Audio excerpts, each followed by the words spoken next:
Hello everyone, welcome to this joint IABC APAC and IABC Victoria webinar. Today we're talking about certification and why you should consider being certified. Joining me is my fellow Professional Development Director on the IABC APAC board, Melinda Coyne. How are you? Very well, Ross. I'm very excited about this webinar because we know it's a great way to differentiate yourself. So looking forward to asking Sia lots of questions and getting her first-hand experience and advice. Yeah, it's going to be great. And being the professional that I am, I forgot to introduce myself because it looks like I am IABC Asia Pacific, so I should have said that I am Ross Monaghan. But some of you know that, and many of you will know Amy Gibbs from IABC Victoria. How are you, Amy?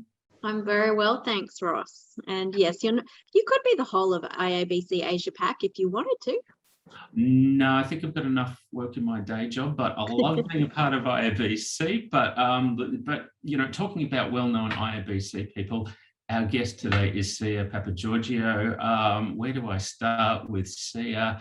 Apart from being the chair of the Global Communications Council, she's a strategic communication consultant and trainer known to many of you. She's the past president of IABC Victoria, former director of IABC Asia Pacific, and fellow lockdown in Victoria, Victorian. Sia, how are you?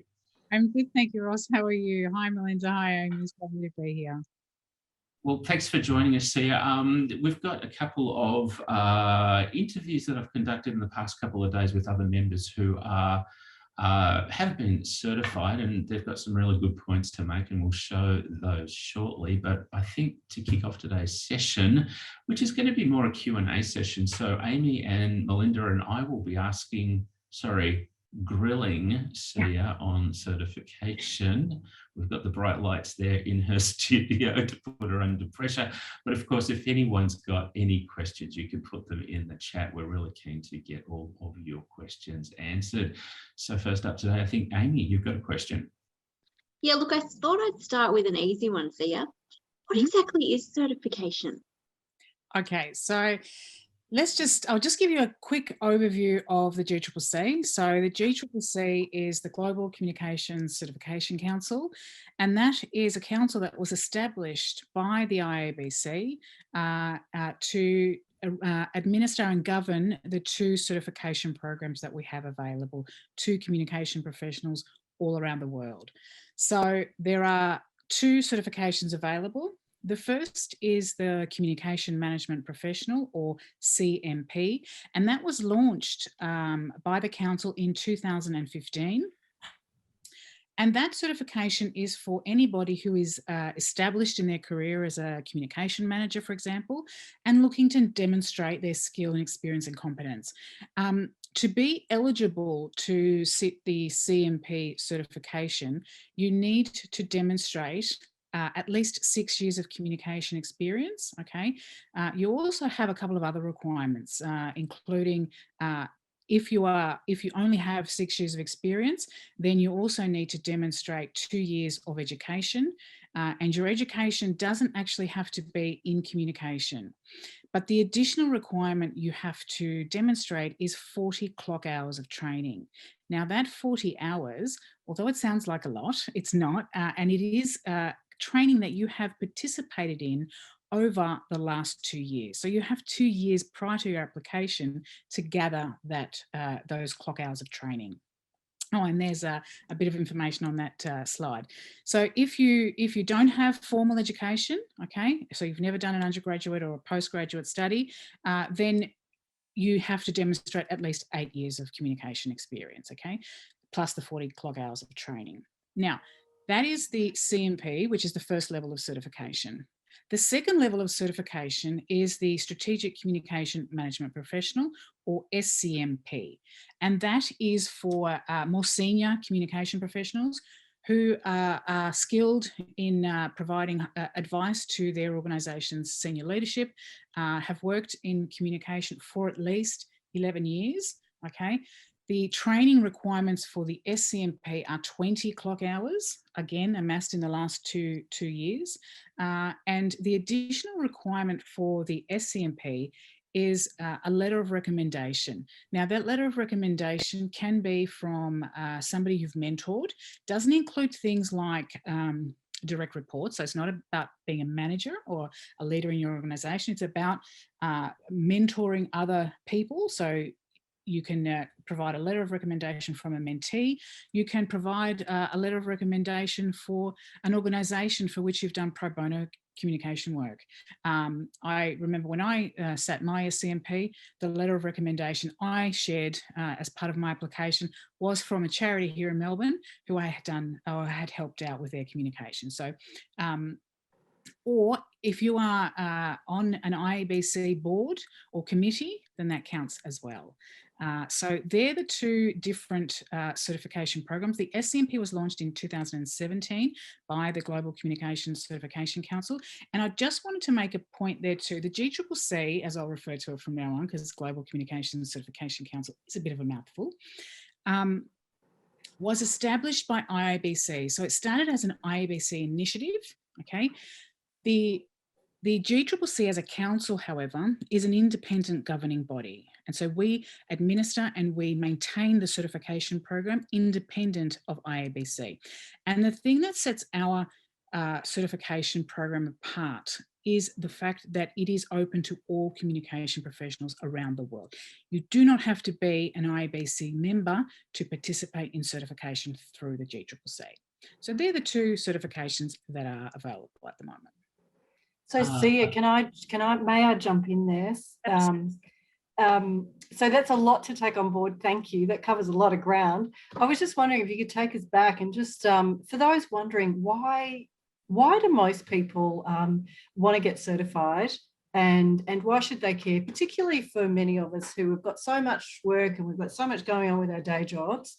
Can you give us a bit of an insight as to the kind of fundamental reasons that people typically get certified and really take this journey? That's a very good question, Melinda. Thank you. So, look, people get certified for a number of reasons, and usually, of course, those reasons are quite personal. If I look at why I decided to get certified, even though, as you point out, I had been working in communication for decades, okay, I'd been working, I think, 22 years at that point, 23 years. I had been working as a consultant for about 4 of those years. And certification was one way for me to get some additional credibility, okay? Because getting certified through the GCCC is an independent organisation, okay? So an external body has said, I have what it takes to act as a strategic communication management professional. And so that was really, really important to me and gave me such a boost of confidence, it really helped me and gives my clients confidence that I know what I'm doing because I've been benchmarked against a global standard of strategic communication excellence. And the other reason I wanted to get certified is because at the time I was the chair of professional development, like Amy is now, at IABC Victoria. And I thought, if I'm going to encourage others to get certified, well, I need to put my money where my mouth is, and I need to sit and do it. So we did it as part of the Fusion Conference in 2018. It was a wonderful experience, and I'm so glad that I did it. But other people, so others will pursue certification for similar reasons. We actually did some research a couple of months ago at the GCCC to find out exactly that. Why do people certify? And we found that certification, people have realised some real outcomes following their certification. So they have received things like pay rises. They have received increased job offers. They have received promotions in their organisations. But if we look at the drivers of certification, people told us that they want to do it because it gives them credibility, because it gives them confidence. It's given them it's increased their personal brand, for example. I mean, if you were a recruiter, for example, okay, and you were looking at 2 applications on paper and one was certified and one wasn't, if all other things were equal and they had the same similar education, similar work experience, I know which one I'd choose. I'd choose the one that has been benchmarked against a global standard of strategic communication excellence. So that research gave us some really fantastic information about our current pool of certificates, why they pursue certification. And I know that you're going to share some stories. But there are a couple of other reasons I want to share with you as well. So not only does it give you that confidence and that credibility, it's the only certification program in the world that has been developed to conform to ISO standards. You may recall that last August, the SCMP, so the first of the two certifications that we have, was accredited by the American National Standards Institute, so ANSI. They accredit us in ISO 17024, which is the standard for certifying individuals. Okay, I can't remember. I believe I just remembered that. But anyway, what that stands for. But so we got accredited on the CMP, and we are in the process of getting our ANSI accreditation on the SCMP. It's actually so close we can smell it. We should have that, hopefully, fingers crossed, within the next month, which means once we have that accreditation on both the CMP and the SCMP, there is no, we can put our hand on our hearts and say we are the only certification program in the world that has ANSI ISO accreditation. That means our certification program holds the same meaning and weight wherever you go, okay? Nobody else can say that. So we're very, very proud of that fact, and we can't wait to celebrate that accreditation. The other thing is, it's about consistency. You know, if we look at one of the biggest frustrations for strategic communication professionals, you know, what is one of our biggest bugbears in the profession? That people, our organizations, senior leaders, executives don't recognize the value of what we do, okay? This is a consistent standard of strategic communication excellence across the organization. And I'll never forget what Amy said recently on LinkedIn. I absolutely love it. I'm going to say it again and again and again. It proves that we are bloody good at what we do. And here's the proof, okay? And I just love that, because communication, strategic communication matters. It's important to organizations. We realized the hell out of that the last 18 months through the pandemic. This is one way that we can say we are proud of what we do. I've been benchmarked against a global standard, and here's my certificate to say I am a certified communication professional. Doesn't that lift the professionalism of our profession and what we do? And that is why some of us yeah, it's a good point. And I guess we're always talking about how do we get a seat at the table, and the power of communication in sort of shaping culture and strategy and so many other things. There's a question from Monica. Sia, if I could ask you, what kind of things count towards the 40 hours of training, and how is it vetted? Okay, so to participate in the program, you need to make an application. Okay, so that application includes looking at your work experience, so what you've done over the past 6, 8, 11 years, or whatever you need to demonstrate. And I just want to make a point too, when you make your application, you don't have to provide your entire work history. If the application asks for 11 years, then document your last 11 years of work experience.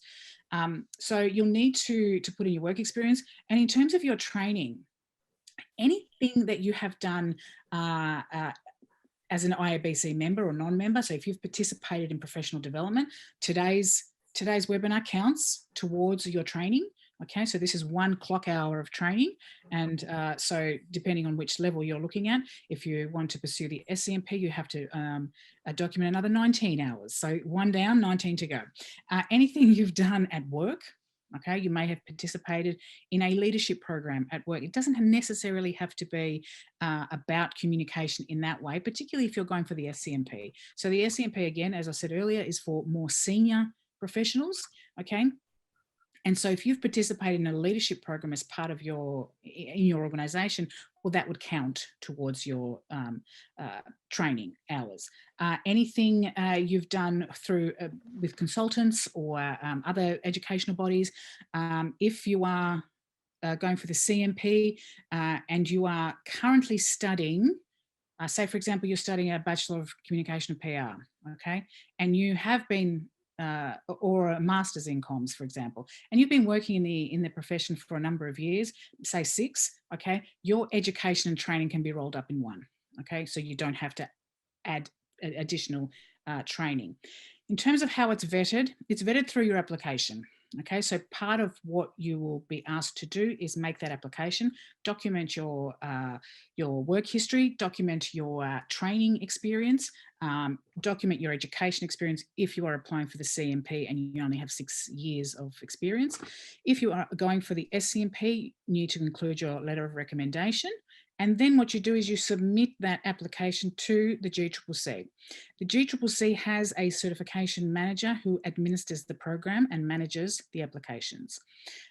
So that person, that individual, will then look at your application and they will vet it. Part of your application is providing the names and contact numbers of individuals that can verify your work and training experience. For example, where you are putting in your training, your work experience, okay, you will need to provide the name and email address of a contact who can verify you worked at that organisation in that role for that time period. Now, that doesn't have to be your direct manager at the time. It's not a reference. All they are doing is verifying that you worked in this organisation during that time period in that role. So it can be your switchboard or your payroll or your HR area, okay?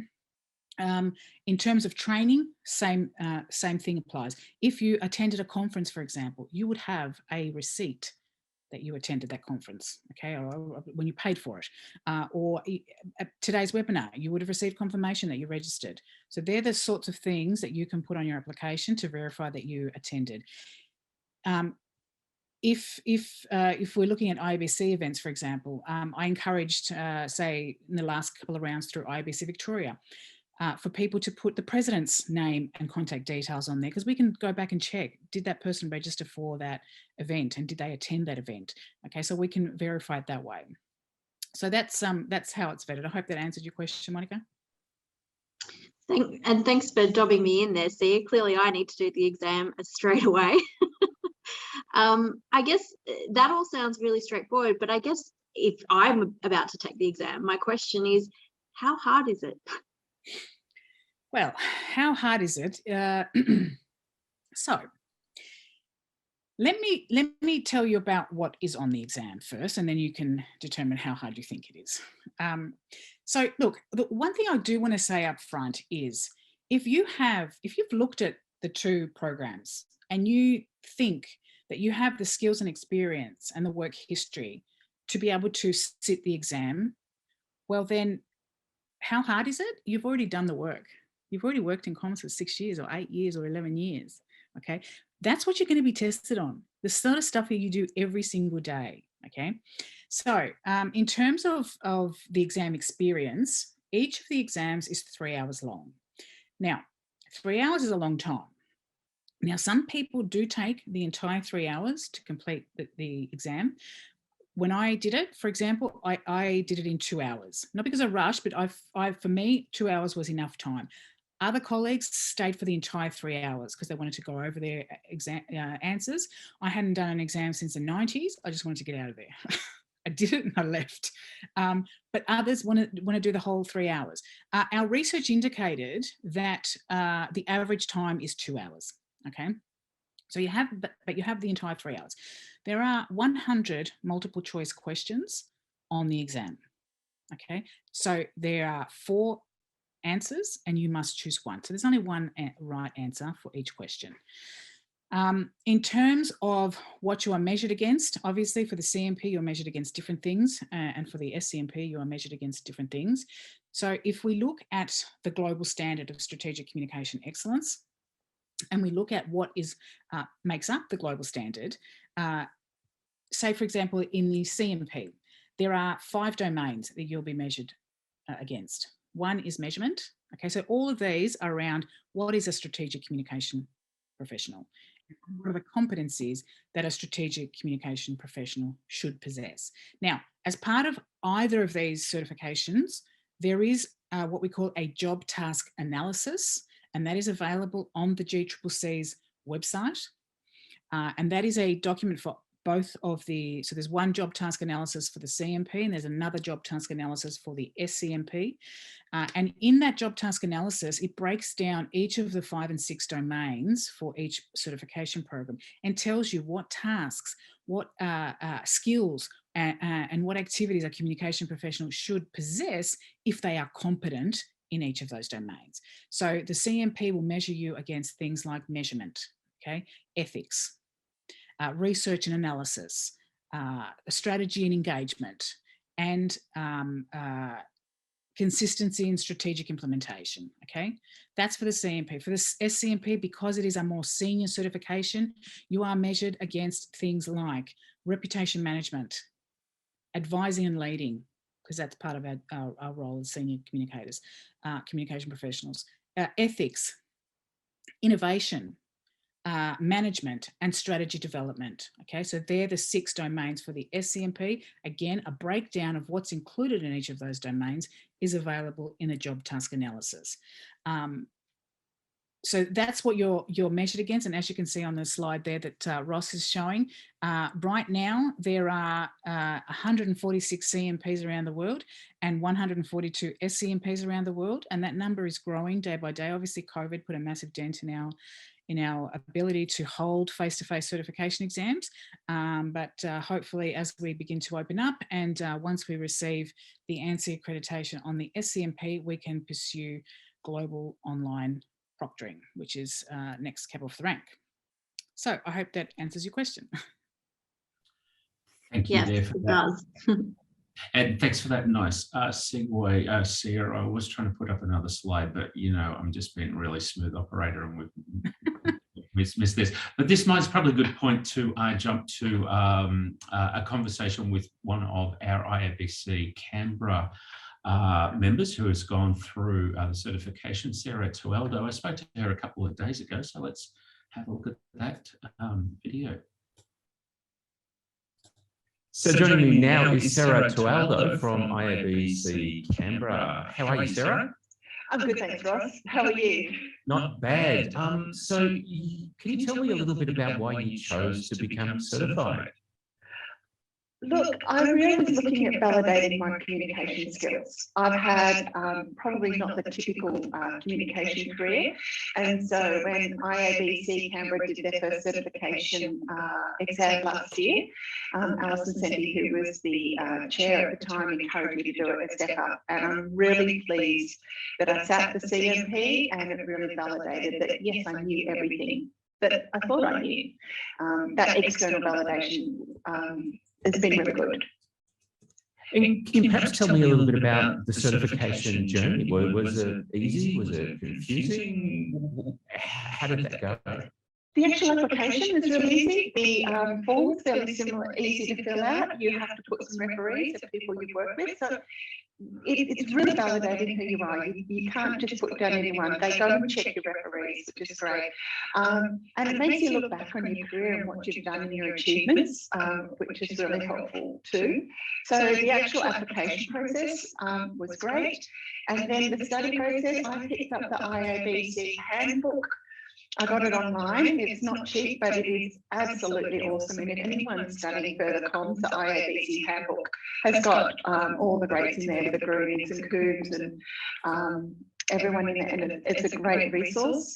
Others have studied Golden Quills. And yeah, just trust yourself. You know more than you think you do. So just go do it.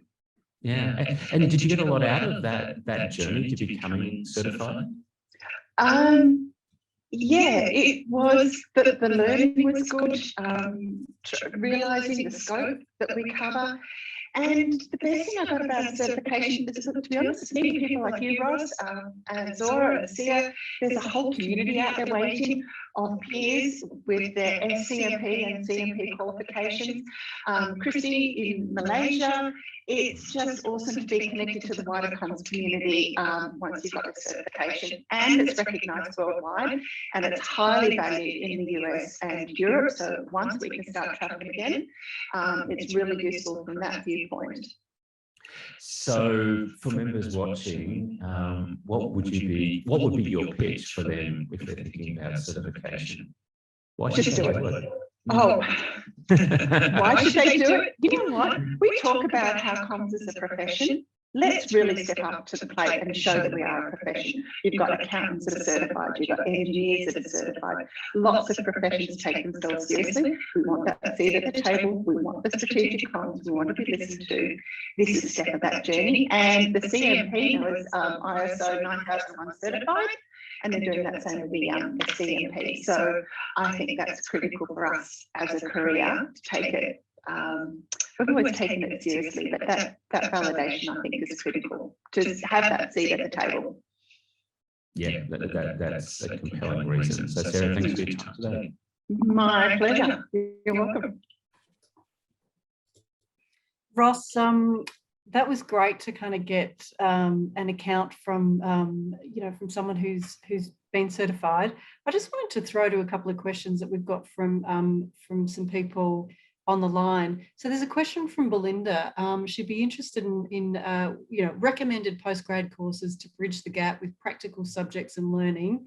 And just there is also another prior question as well that I will throw out to Sia after that.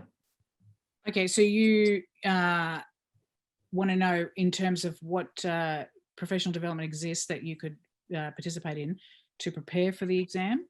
Is that the question?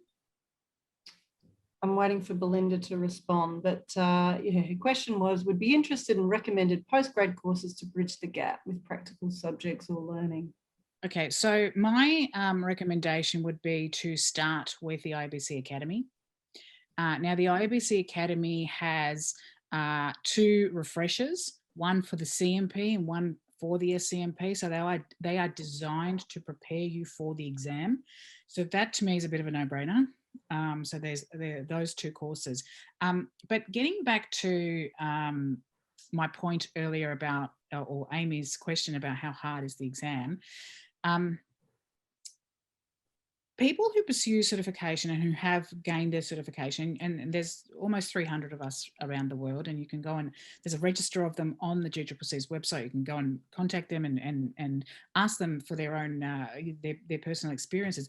They really fall into 2 buckets: those that don't study and just go for it, and those who want to cram and like study hard. And I get both of those schools of thought. Okay, but I just wanted to encourage you to look at your skills and experience, look at what you've done in the communication profession up until this point, look at everything you've achieved, and believe in yourself. Okay, because making the application, once you make the application and you are approved to sit the exam, even before you've sat the exam, you're already halfway there. Okay, you should already have the skills and experience. And I might actually, because I did notice in the chat there's a question about what kind of questions are you asked. So I might show you one of the questions just to demonstrate what kind of things you'll be asked.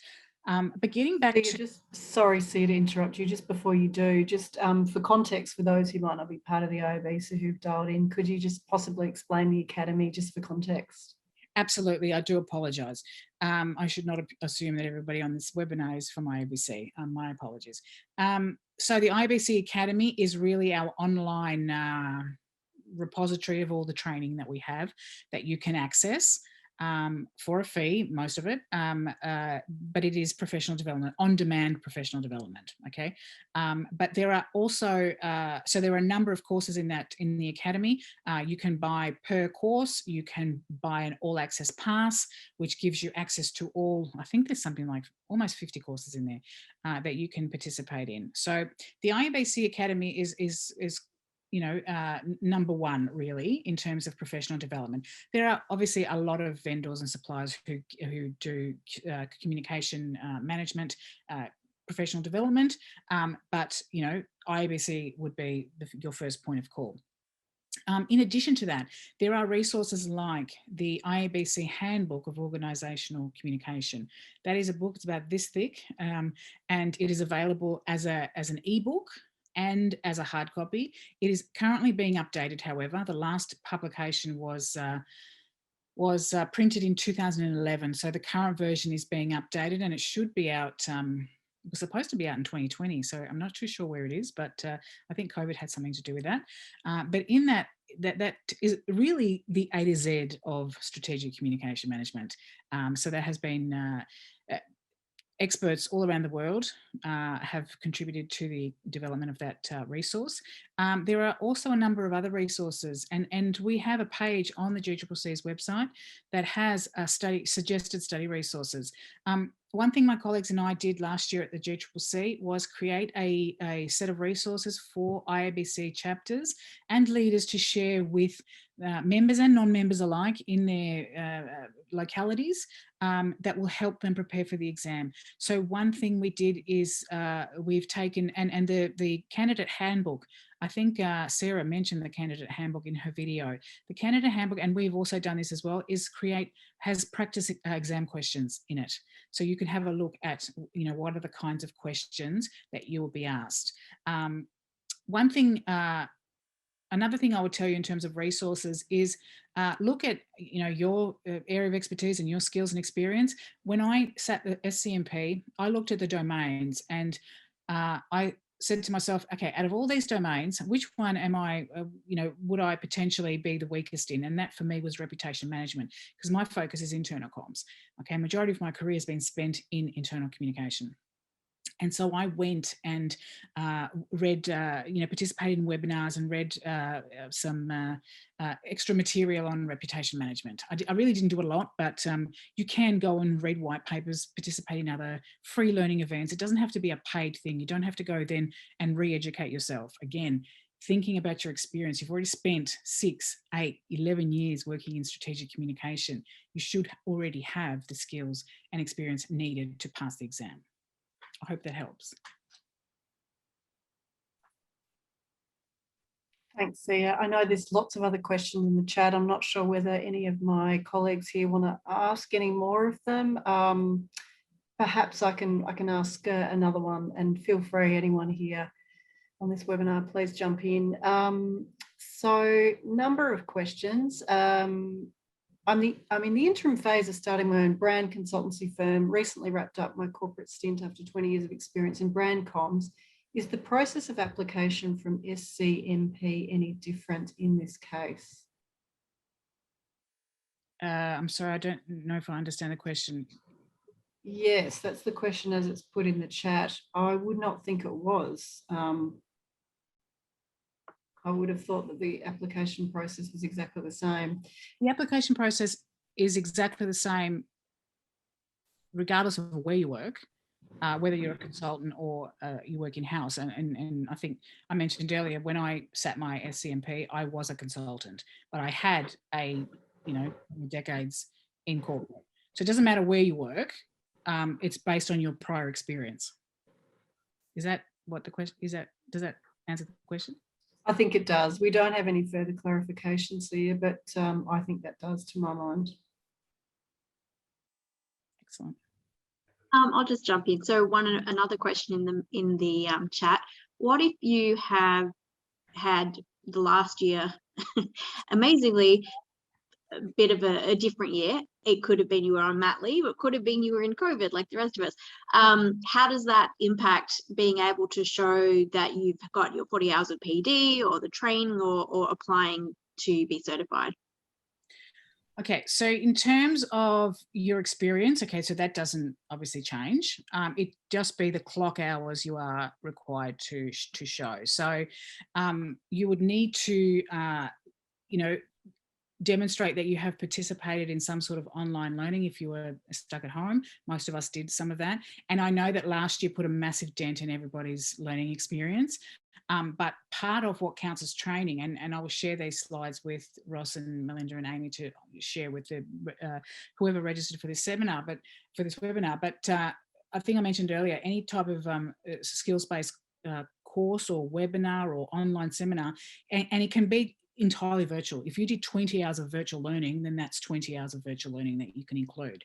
And so it does make it a little hard, given not all of us were able to participate in online learning, but you'd have to look at what you actually did participate in and make sure you included the 20 hours.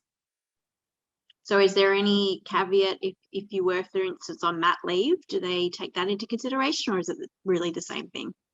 It's pretty much the same thing. I'd have to check with the certification manager who does this, but I believe in this instance you would need, because the whole point of certification is ongoing learning.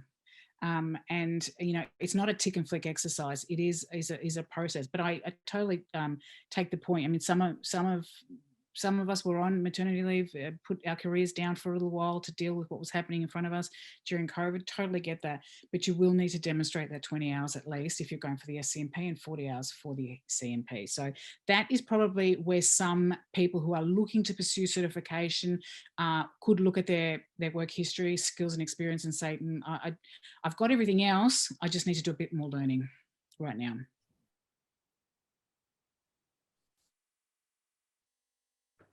Can I jump in here, Sia, and ask, what's the bottom line in terms of cost? How much does it cost? Okay, so to make your application, it costs $100 US. So all the costs are in US dollars. So you need to apply and you'll pay that $100 fee at the time of making your application. The other thing I wanted to say too, once you make your application and you're approved, you have 2 years to sit. Okay, so you don't have to sit immediately. So you don't have to feel compelled to sit the exam straight away. You have 2 years. So there the costs on the screen, $100 to make the application if you are a member, and $400 US to apply if you are a non-member. So it absolutely pays to be a member of IABC.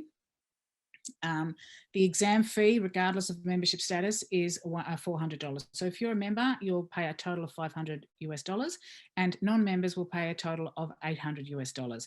And then you have the additional $100 annual certification maintenance fee. So once you're certified, you'll have to maintain your certification.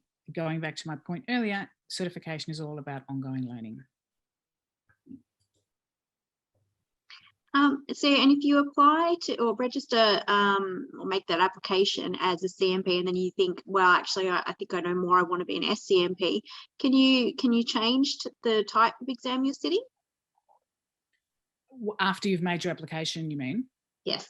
So you would need to then provide the additional requirements. So if you've made a CMP application and you've put in there 8 years of communication experience, you've put in 40 hours of clock hours of training, and then you say, actually, I should really be going for the SCMP. Well, then you only need to make up the years of experience, which so you need to demonstrate another 3 years at least.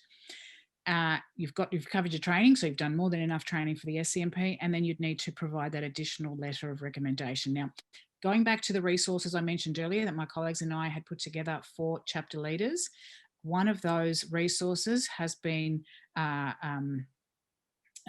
we created a template for SCMPs who want to add that letter to their application. So you can take that template, or chapter leaders across IABC, Asia Pacific and across the world can provide that template to any prospective certificants, and then they can modify that for their purposes. Okay, so we've already done a little bit of the homework for you to make it easier for you to make that application.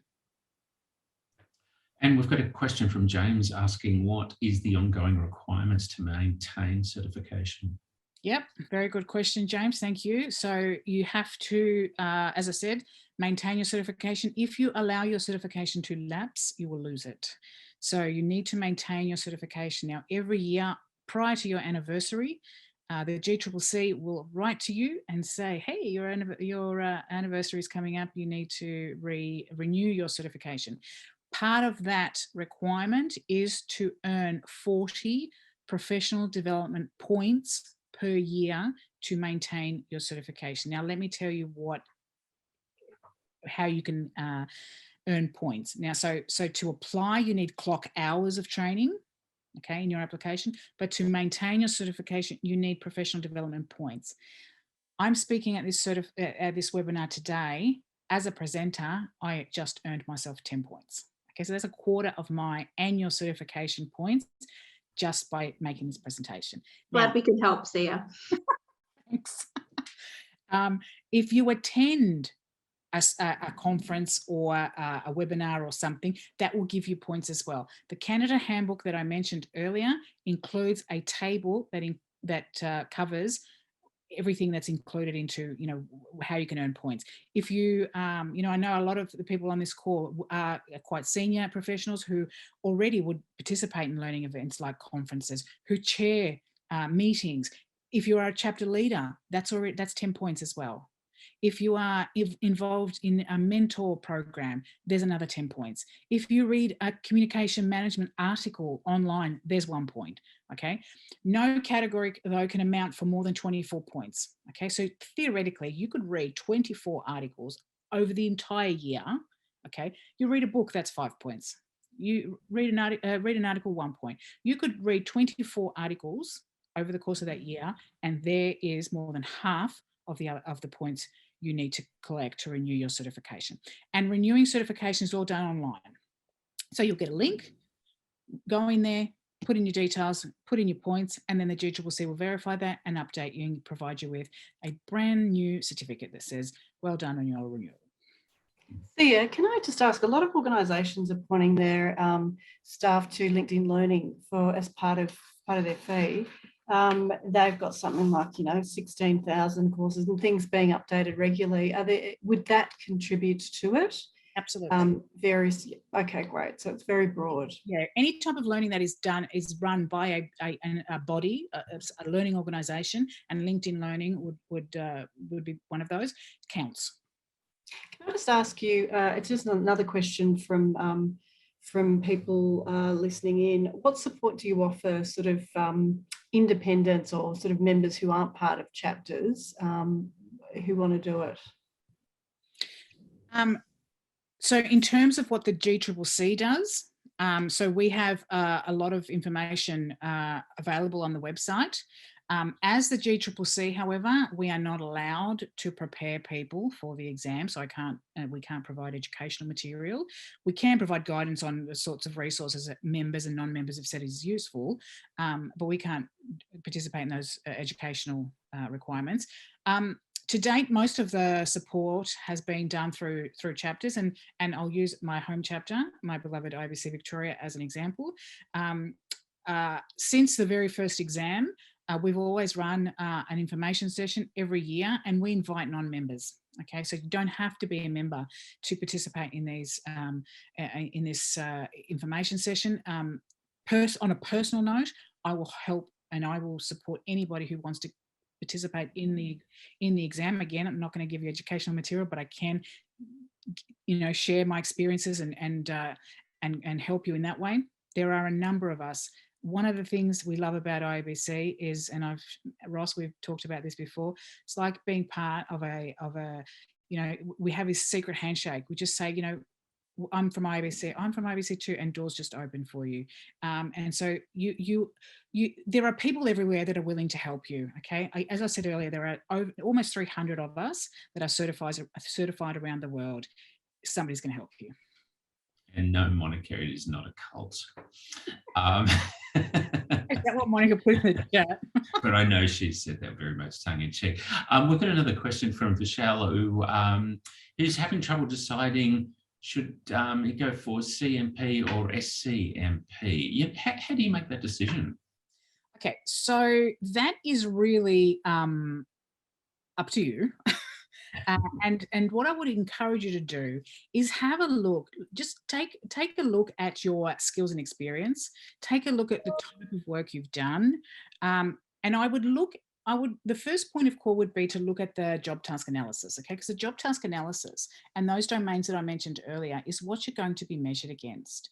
Okay. Now there's some similarities like ethics. So there will be ethics questions on the CMP and ethics questions on the SCMP. And your first point of call should always be the IABC Code of Ethics, or for non-members, any other professional body's Code of Ethics. Okay. So the point there is to you'll get questions on ethical scenarios and what you should do. And so if we look at how we should be operating, regardless of your membership status, you should be honest and accurate in your representation, in your communication, represent the organisation truthfully, and that type of thing. Okay, so have a look at the job task analysis, have a look at the domains and what you are going to be measured against. Take a really good hard look at your experience and your skills and ask yourself, where do I fit? Maybe if you have a coach or a mentor or you're a team leader or your manager can help you make that decision as well. It's a very personal decision, but I would start with your years of experience first. For example, I spoke to the members of IABC Manitoba a couple of months ago in Canada, and they one of the individuals there was hell bent on going for the CMP, and she said to me, you know, I'm going for the CMP. I said, well, how long have you been working in communication? It was more than 20 years. I said, why aren't you considering the SCMP if you've been working in comms for that long? And I think it was just a bit of a confidence thing for her. And she ultimately did sit the SCMP and she passed. So, you know, have a conversation with somebody. You know, ask your mentor or your coach or your peers, but always look at how far you've come and look at your skills and experience, because it's a very personal thing. There's another good question from Bella, who's asking if you live somewhere that doesn't have an IABC chapter, can other interstate chapters provide support and advice? That's a really good question, Bella, and a really good segue into what I almost forgot to tell you. So,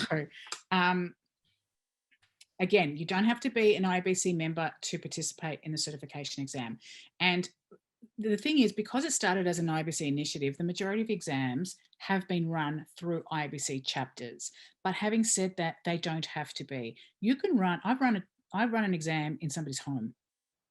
Brad Whitworth, who is the immediate past chair, ran an exam at his home. Okay, I've gone to a certificate's home to proctor the exam. You can run an exam even with one person.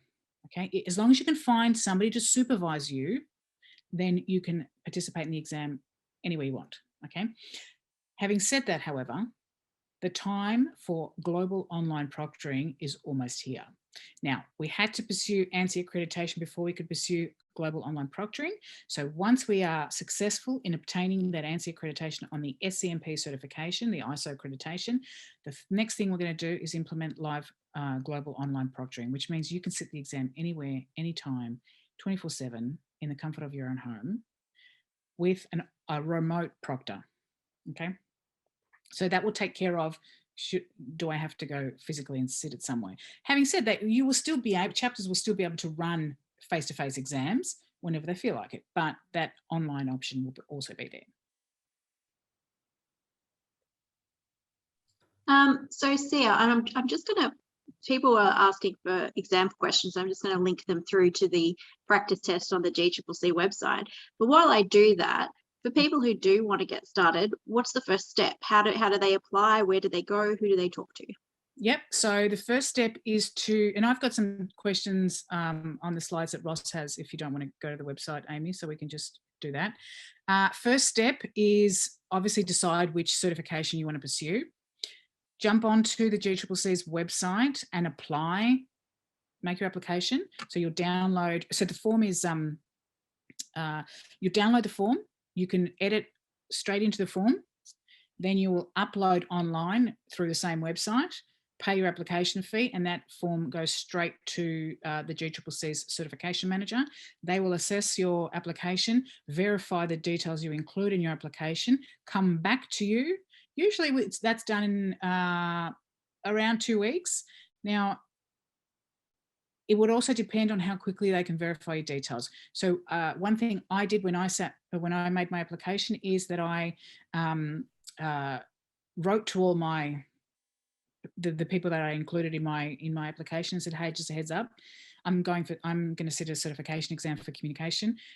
They may come back to you, and this body may come back to you and verify the details. I've put there that I worked at this organisation in this role for this period of time, and so that that went by pretty quickly. Within a 2-week period, you'll have your acceptance back that you are okay to sit. At that point, again, you have 2 years to register for an exam.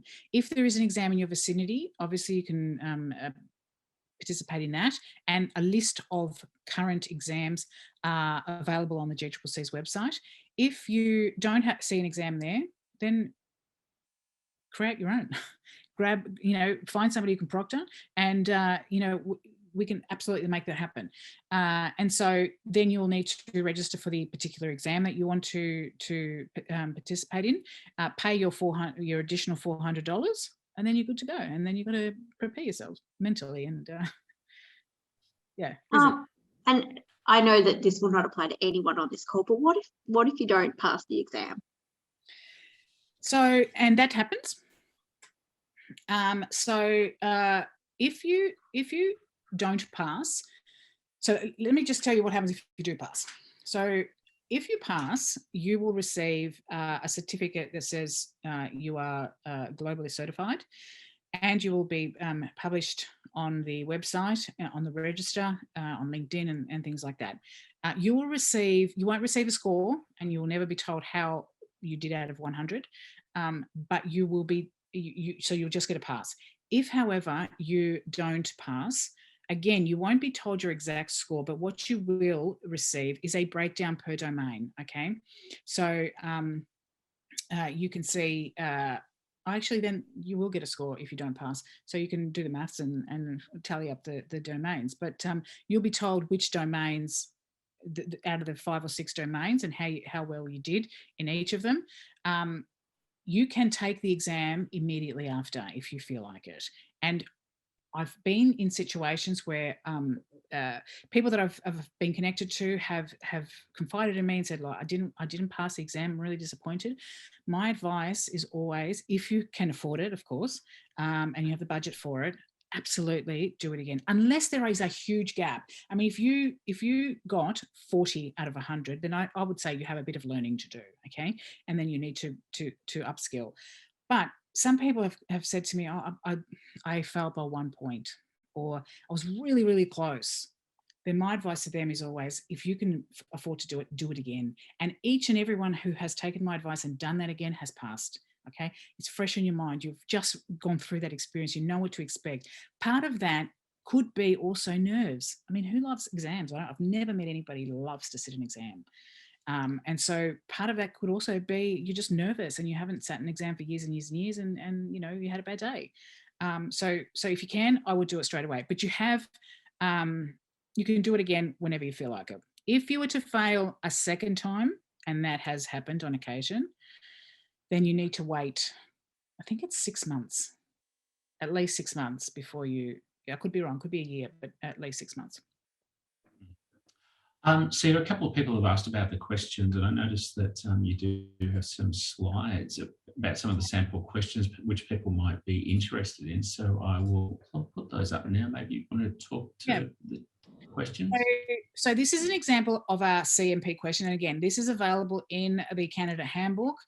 So there's a number of questions on the resources page on the GCCC's website. We've also created documents to that effect in the Leader Centre that chapter leaders can share with their members and non-members. But this is an example of a CMP practice question. So the main foundation for developing a consistent communication plan, business communication plan, are A, mission, vision and general goal, B, key performance indicators, C, previous marketing and communication plans, and D, knowledge of the audience's requirements. Which one do you think it is? Anybody? Just use the chat. Yeah. Come on. Oh, can't you see the slide? Oh, I should be able to see the slide. There we go. Sorry. A, B, C or D?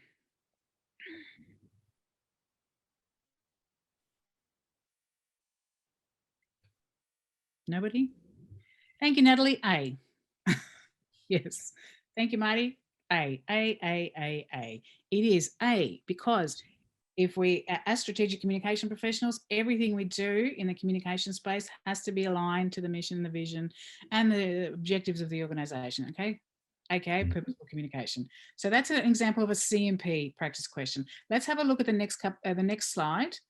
So this is an example of an SCMP question. Now the SCMP questions are a little bit more scenario based, okay? So this is an example of an ethics question. And one of the tips that I share with others who are interested in pursuing certification is absolutely read up on the IABC Code of Ethics or another similar ethics code of ethics, because if you are going to come unstuck on some questions, it's going to be the ethical questions, because there are those grey area questions that people go, well, it could be this or it could be that. But in this scenario, it's the beginning of May. You work for a trade organisation that surveyed its members for feedback on a series of policy issues. A total of 300 members of the organisation of 15,000 answered the survey in January. You have been tasked by the GM to communicate the survey results to the press and make the results as appealing as possible for journalists. Of the following options, which one is unethical? A, having visuals that accompany the release only illustrate a selection of the survey results. B, omitting the sample size in the release. C, presenting the results as April results. Or D, sending out the release to a selection of, a selection of journalists that are known to cover the organisation's surveys favourably. Which one is the most unethical? Spot on, Monica. C, presenting the results as April results. Now, at this point, thank you. So yeah, it's C. Now, particularly with the SCMP, but also on the CMP, there are some questions that you will read and you'll say, oh, it's definitely hands down A, okay, absolutely. And then you'll read another question and you'll think, that could be A or it could be C, okay? My advice to you, and I've received this advice from a friend in the US, Cindy Schmeig, she said, Sia, go for the most strategic answer, okay? Yes, while technically, could go either way, which one of these, and if you've read up on the global standard, okay, which one of these is the most strategic? And another piece of advice that I give prospective certificates is don't do what you think your organisation would do, okay? Do what is best practice, what is strategic communication best practice, okay, and follow that. Do not do what your organisation does. You will fail for sure if you do that. Possibly the best piece of advice you've given this whole hour, Sia. Thanks. All right, and look, I think it's always a good idea to keep the best till last, so we've done that. But speaking of the best, Sia, you are the best. Thank you for coming along and sharing all of that information with us. It's a fantastic program and I encourage everyone to investigate that. And of course, a big thank you to my fellow presenters, Amy and Melinda from IABC Victoria and IABC APAC. We've got a range of webinars coming up in the next couple of months, including a great one on entertainment, tourism and storytelling, which I'm really looking forward to. But for now, thank you. There'll be a recording of this, so watch out for the link to the recording, and you might want to refer back to some of these issues. We'll put the slides up there with the recordings as well. But for now, everyone, big thank you to all the participants as well. Thanks for joining. Bye. Thank you, everyone. Thanks for having me, IABC Asia Pacific and IABC Victoria. And see you all in Melbourne, for those of us in Melbourne, at the certification exam, which we're having in September. Yes, Amy? 19th of September, yes. And get in contact with any of us if you have any further information that you want. Absolutely. James, see you there. Monica, see you there. Marty, see you there. Okay, bye. Thanks. Bye, everyone.